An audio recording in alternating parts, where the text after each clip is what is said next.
দুদিন আগে বরগুনার বলেশ্বর নদ সংলগ্ন পাথরঘাটা সদর ইউনিয়নের রুহিতা গ্রাম থেকে এই অজগরটি উদ্ধার করা হয়েছিল।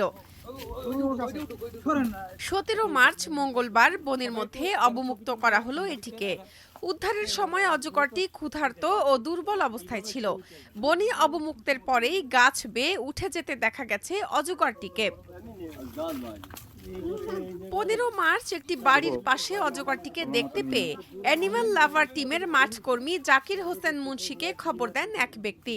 সাপটিকে দুর্বল মনে হওয়ায় জাকির তার বাড়িতে নিয়ে দুদিন ধরে ইঁদুর ও ব্যাঙ খেতে দেয়।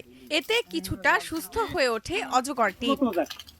পরে পাথরঘাটা বন বিভাগের সঙ্গে যোগাযোগ করলে বন বিভাগের কর্মীরা জাকিরের বাড়ি থেকে সংগ্রহ করেন সাপটিকে।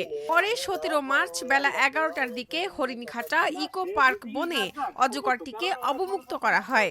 আমরা ইনফরমেশন পাওয়ার সাথে সাথে যে উদ্ধার করেছে রুহিতা গ্রামে তার সাথে আমরা যোগাযোগ রক্ষা করি এবং তার প্রদত্ত সময় মোতাবেক আমরা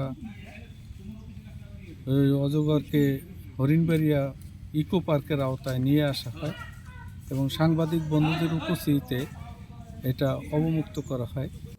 পাথরঘাটা এলাকায় কোনো রেস্কিউ সেন্টার নেই। বন্যপ্রাণী উদ্ধারের পরে তাদের সেবার জন্য এলাকায় একটি রেস্কিউ সেন্টার প্রয়োজন বলে মনে করেন স্থানীয়রা।